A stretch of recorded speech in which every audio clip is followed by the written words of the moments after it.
Hello, welcome back to my channel. It's day 29 of my book guide. I'm doing 13 haunted houses books to read. Let's get going.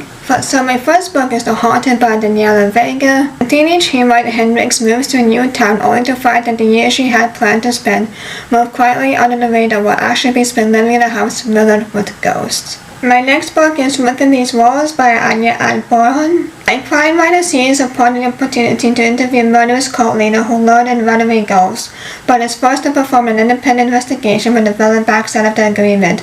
Alone in the house with a co-participant in murder-suicide, the writer begins to realize that the evil may not have left the premises when the cult departed. My next book is The Invited by Jennifer Melahon. Suburban educators Helen and Nate think they're living the dream when they purchase 44 acres in the country on which they plan to build a house they have always wanted.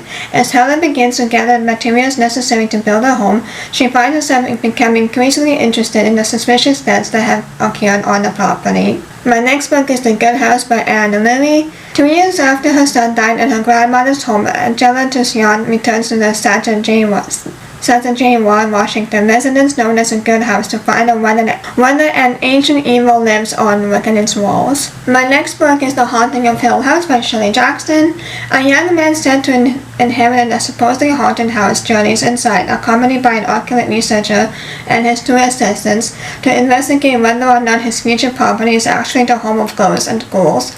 Although they expect to come into contact with the unknown, the 4 visitors never suspect that the Hill House will attempt to hold one of them forever. My next book is White is Bewitching by Helen Oyemi. After losing her mother, 60-year-old Miranda Silver becomes the next target of a family curse in this literally haunted house novel. As her childhood eating disorder becomes more and more consuming, Miranda drifts away from her family and she disappears entirely, leaving her father and brother alone in the family home. My next book is The Silent Companions by Laura Purcell.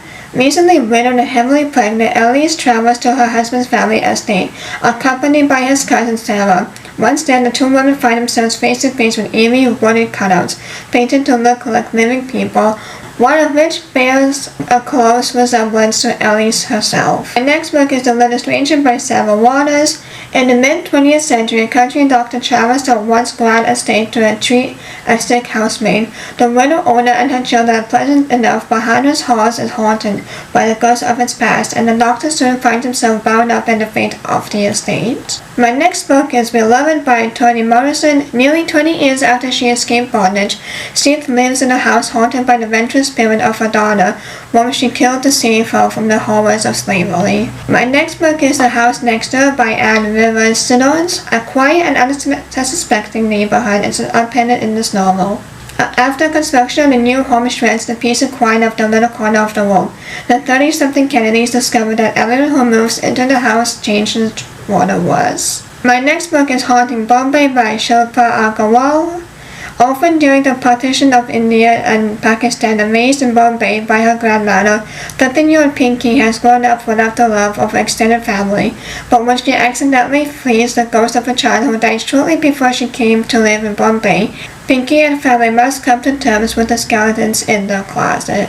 My next book is The Grip of It by Jacques Chemek. Looking for a fresh start, a young couple purchase a house on the edge of a forest and leave the city for good. The home they have purchased has lots of hidden storage space, but the rooms and doors aren't always located in the same place as they once were, if they're there at all. My next book is How to Sell a Haunted House by Grady Hendrix. A woman named Louise returns to her childhood home following the suspicious deaths of her parents.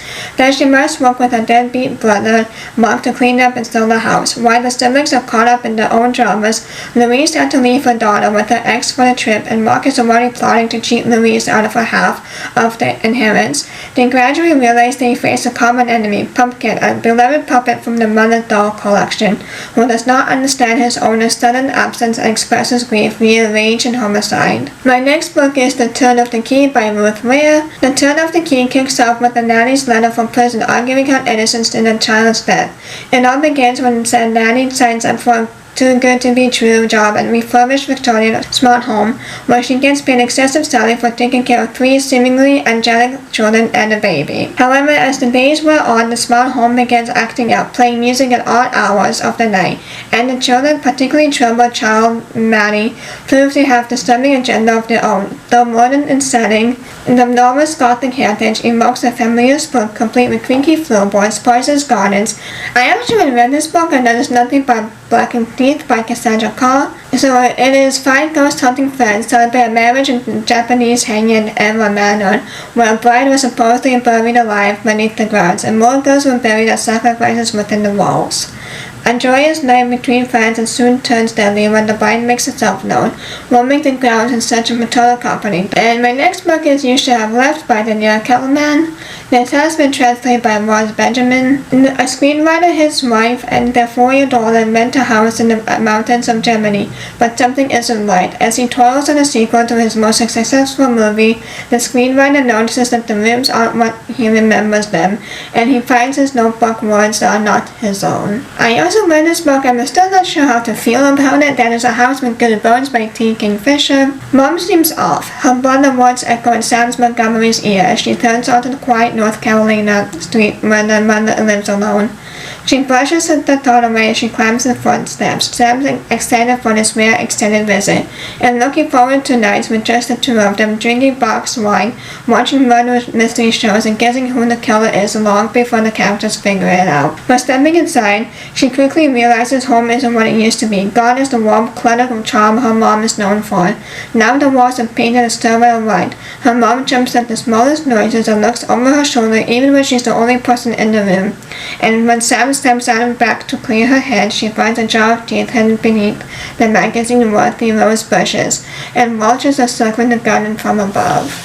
My next book is Mexican Gothic by Sylvia Miranda Garcia. After receiving a frantic letter from a newlywed cousin begging for someone to save her from a mysterious doom, Noemi Taboada heads to a high place, a distant house in the Mexican countryside. She's not sure what she will find. Her cousin's husband, a handsome Englishman, is a stranger, and Noemi knows little about the region. Noemi is also an unlikely rescuer. She is a glamorous debutante, and her chic gowns and perfect red lipsticks are more suited for cocktail parties than amateur sleuthing. But she's also tough and smart, with an indomitable will, and she is not afraid. Not of her cousin's new husband, who is both menacing and alluring. Not of his father, the ancient patriarch, who seems to be fascinated by Noemi. And not even of the house itself, which begins to invade Nomi's dreams with visions of blood and doom. Her only ally in this inhospitable abode is the family's youngest son. Shy and gentle, he seems to want to help Noemi, but she might also be hiding dark knowledge of his family's past, but there are many secrets behind the walls of Fireplace. The family's once colossal wealth and fame and mighty empire kept them from prying eyes, but as Nomi's digs deeper, she unearths stories of violence and madness. My next book is The Hacienda by Isabel Cañas. During the overthrow of the Mexican government, Beatrice's father was executed and her home destroyed. When handsome daughter Rodolfo Soloranzo proposes, Beatrice ignores the rumors surrounding his first wife's sudden demise. Choosing instead to seize the security that his estate in the countryside provides, she will have her own home again, no matter the cost. But Hacienda San Isidro is not the sanctuary she imagined. When Rodolfo returns to work in the capital, visions and voices invade Beatrice's sleep. The weight of invisible eyes follow her every move. Rodolfo's sister Joanna scoffs at Beatrice's fears. But why does she refuse to enter the house at night? Why does the cook burn coal pot incense at the edge of the kitchen and mark the doorway with strange symbols? What really happened at the first Doña Solorzano? Beatrice only knows 2 things for certain. Something is wrong with the hacienda, and no one there will save her. And that's all the books for the Haunted House. Let me know if you have heard any of these books or if you have read any. Otherwise, please like, comment, subscribe so you'll be notified every time I post. And I will see you on my next one. Bye!